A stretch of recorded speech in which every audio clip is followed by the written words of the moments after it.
앞서 얘기 나왔던 이 강성 지지자 개딸들이 이 분노가 미국에 체류 중인 이낙연 전 대표를 향하고 있습니다.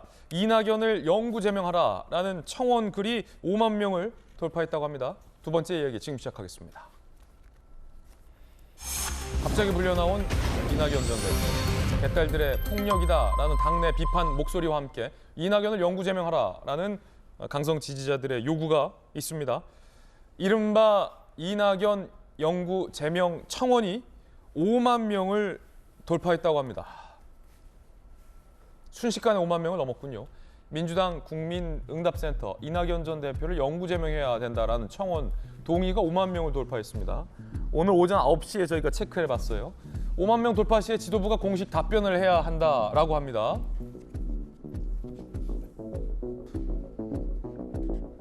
권리당원 게시판을 봤어요. 중앙일보 보도에 따르면 이낙연과 수박파는 당원이 개돼지로 보이나 이낙연 패거리는 나가라. 김용민 의원은 이 같은 당원들의 분노는 매우 정당하고 정의롭다. 배신 확인 과정 당연히 할 수 있다. 라고 한 라디오에서 거들었습니다.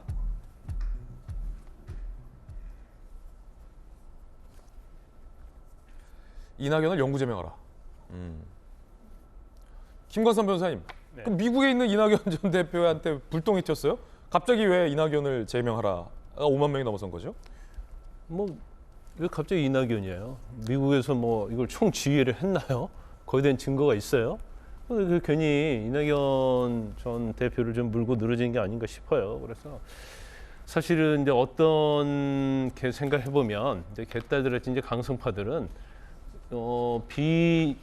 이재명계가 아마 이낙연 계열이다 이제 그런 생각을 하고 있는 것 같아요. 그러면 가장 윗선이라고 할 수 있는 이낙연 전 대표가 문제가 있다는 그런 한 가지. 그다음에 또 이번 돌아가는 6월에 사실은 이제 한국 온다는 거 아니에요.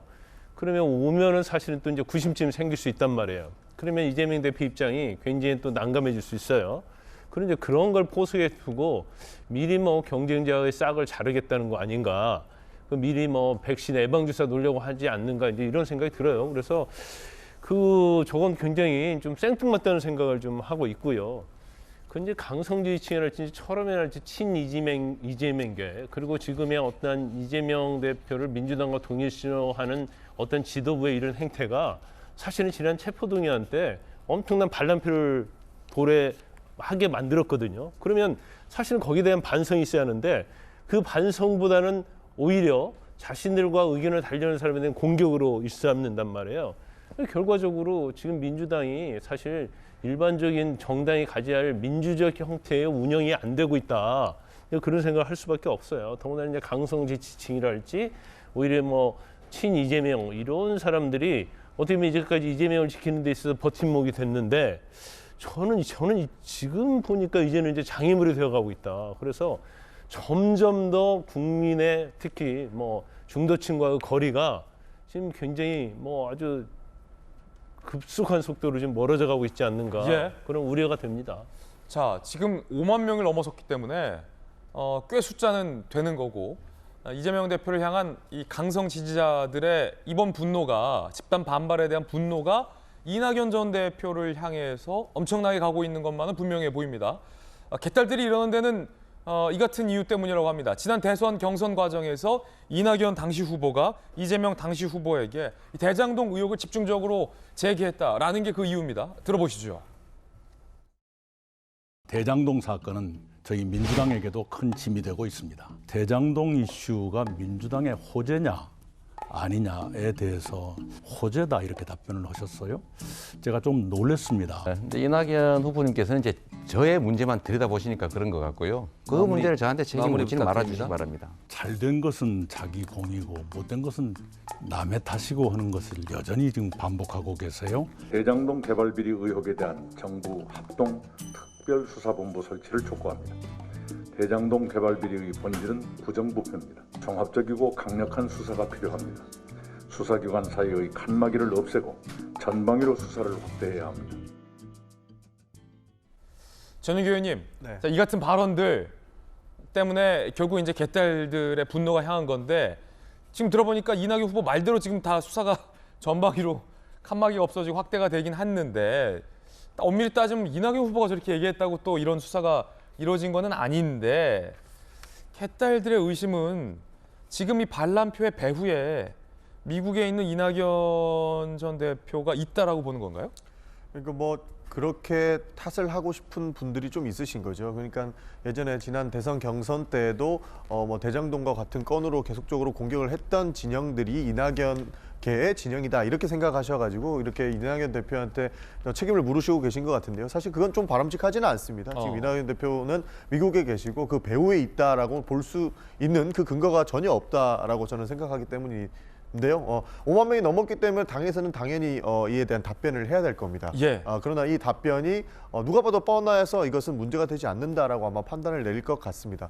사실 대장동 사건에 대해서 지지자들이 문제 삼는 것은 저는 어떻게 보면 당연할 수도 있다 이렇게 말씀드리고 싶습니다. 왜냐하면 대장동 사건은 이재명 경기도지사 선거 때 2018년도에도 문제가 됐었고 그때는 본인의 굉장한 치적이었다. 1조 원을 민간개발사가 이익을 취할 수 있었던 구조를 본인들은 어떻게든 공공개발로 돌려서 5,503억이라는 금액을 이렇게 환수했기 때문에 나의 치적이다라고 이야기를 했는데 여기에 문제 제기를 했고 중요한 것은 검찰은 어떠한 방식으로든 명분을 잡아서 이 사람을 수사할 수 있는 권한을 얻어야 되는데 그 수사의 명분으로 삼은 게 사실 대장동 사건이었고 지금 이렇게 말도 안 되는 무리한 수사가 진행될 수 있는 그 시작점이 되었기 때문에 당연히 지지자 입장에서는 이런 말도 안 되는 사건 자체를 의혹 제기했던 것이 이런 결과를 냈다. 이것에 대한 책임을 이낙연 대표한테 물어야 된다라고 이야기를 하는 것이라서 사실 무엇이 잘못됐다 잘했다 이렇게 판단하기 전에 그에 대한 사유는 충분히 근거는 있어 보인다. 저는 이런 말씀 드리겠습니다. 그렇군요.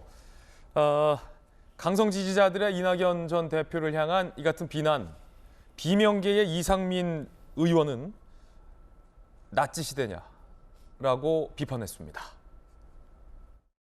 국회법상 비밀 무기명 투표인데 지금 색출이다 또는 살생부다 이런 살벌한 얘기들이 오고 가고 우리 저 나치 시대에 기독교 신자를 색출하려고 십자가 밟기를 강요하고 막 그랬지 않습니까? 네. 이런 정치 문화는 있어서는 안 된다.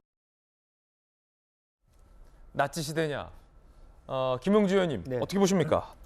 앞서서 김용민 의원 같은 경우는 지지자들의 분노는 당연하고 색출하는 과정은 정의롭다라는 식으로 좋게 평가를 했고 이상민 의원 같은 경우는 이게 무슨 낫짓이되냐라고 비판했고요. 김용주 의원님 어떻게 보세요? 김용민 의원이 예를 들면 본회의장에 들어가지 말자라는 뜻은 뭐냐면 그 인명재판식으로 만약 본회의장에 들어가는 민주당 의원은 가표를 던지기 위한 의원이다 이렇게 규정하는 것과 같거든요. 저는 지금 잘 봐야 될 게요. 실제로 저는 제 개인적인 의견이라는 걸 전제로 말씀드리면 이것은 그 소위 말하는 강성당원이라고 하는 그 이름 뒤에 숨어 있는 종북 좌파의 민주당 탈취 기도다. 저는 그렇게 봅니다. 굉장히 좀 어찌 보면 강경한 의견일 수 있어서 너무 강경한 얘기긴 개인적인 한데요. 견해예요. 실제적으로 보면 살레미 전술이에요. 문재인 나가라. 지금 좌표 찍기에 어떻으면 이낙연 나가라. 김어준도 나가라. 그렇게 하면서 지금 혁신 정치 혁신 위해서 하는 게 말하자면 강성당원들의 말하자면 표 비중을 올리겠다. 결국 이재명 걔가 영구히 당을 장악하겠다는 기도로 보여지고 그 중에 하나로 지금 청원에서 계속 올리면서 말하자면 강성 지지자들의 어떤 독재를 강화하는 과정이다. 정확하게 제가 얘기합니다. 이재명 대표 뒤에 숨어있는 종북 좌파들에 대한 명쾌한 해명이 있어야 됩니다. 그렇지 않고는 실제로 강성지지층 개딸들 뒤에 숨어있는 종북 좌파 분명히 색출해내고 난 다음에 이런 얘기를 가야 됩니다. 이것이 결과적으로 민주당이 갈라지는 큰 계기가 될 수 있습니다. 예, 김용주 의원님의 저는 개인적 의견이고 그냥 업무론적 의견이라고 보지만 다른 일반 국회의원들이 민주당 의원들이 생각하지 못하는 지점이 분명히 있습니다. 그런 부분을 제가 강조하는 바입니다. 자, 지금 국회 상황을 저희가 생방송으로 화면 띄웠고요. 최고위가 종료됐고 최고위를 30분 먼저 시작했고 이재명 대표는 곧 법원으로 출발을 합니다. 이제 잠시 후면 복도에 이 대표 얼굴도 비춰질 것 같고요. 자, 전혁기 의원님, 네. 김용주 의원께서 조금 전 굉장히 좀 뭐랄까 강한 비판을 좀 주셨어요. 이재명 대표의 지지자들 뒤에 뭐 예전에 뭐 경기동부연합이랄지 아니면 통진당의 어떤 지지자들이 이재명 대표의 지지자를 가장하고 숨어 있을 수도 있다. 그건 좀 민주당이 경계해야 된다. 뭐 이런 우려의 발언이셨는데 어떻게 보십니까? 저는 뭐 종북 좌파가 지금고 있을까에 대한 그런 생각도 있습니다. 당연히 종북 좌파는 말도 안 되는 세력이기 때문에 잡아 색출해야 된다. 이것은 이 색출은 전 동의합니다. 그래서 이런 오해들이 일어나지 않게끔 해야 된다는 건 전 100% 동의하고 지금 그 이재명 대표를 둘러싼 이제 강성 지지자들의 행보는 사실 종북 좌파랑은 좀 저는 다른 맥락으로 보고 있습니다. 종북 좌파들은 그 사람들이 뭘 원하는지는 모르겠는데 상식적으로 지금 김정은을 좋아하거나 그 사람을 따라야 된다라고 생각하는 저는 없을 거라고 보고 있거든요. 색출해서 확실히 경계를 해야 된다라는 말씀을 드리고 지금 여기에서 뭐 정적제거나 정치 보복을 위해서 이루어지는 수사들과 이런 것들은 좀 분리해야 된다. 저는 그런 말씀 드리는 게 맞을 것 같습니다. 예, 자, 두 분의 의견도 함께 전해드렸고요. 카메라가 분주한 거 보니까 이 대표가 이제 법원으로 출발할 것 같은데 이게 오늘이 처음 재판에 출석하기 때문에 당대표 신분으로 조금 뭐 이렇게 생중계도 많고 취재진도 많은데 격주에 한 번씩 가야 되거든요. 거기에 다른 혐의로 혹여 또 기소가 된다면 거기에 재판 일정이 또 껴들면 글쎄요, 매번 이렇게 기자들이 생중계할 수는 없는 노릇일 것이고 당내에 있는 뭐 당연히 당면한 많은 과제들이 이재명 대표의 재판 출석에 가려져도 난감한 일일 것인데 또 마침 법원에는 이재명 대표의 강성 지지자들이 벌써부터 모여 있다고 해요. 언제까지 이 과정이 반복될 것인가에 대해서 당내에서도 논란은 분명히 있습니다. 짧게 전해드렸고요. 잠시 후 도착하면 다시 전해드립니다. 미국에 있는 이낙연 전 대표는 어떤 입장일까요? 그것도 좀 궁금해집니다. 어쨌든 이낙연 영구제명 청원은 5만 명이 넘어섰다라는 거고 비명 이상민 중진 의원은 지금이 나치 시대냐라는 반발 움직임까지 전해드립니다.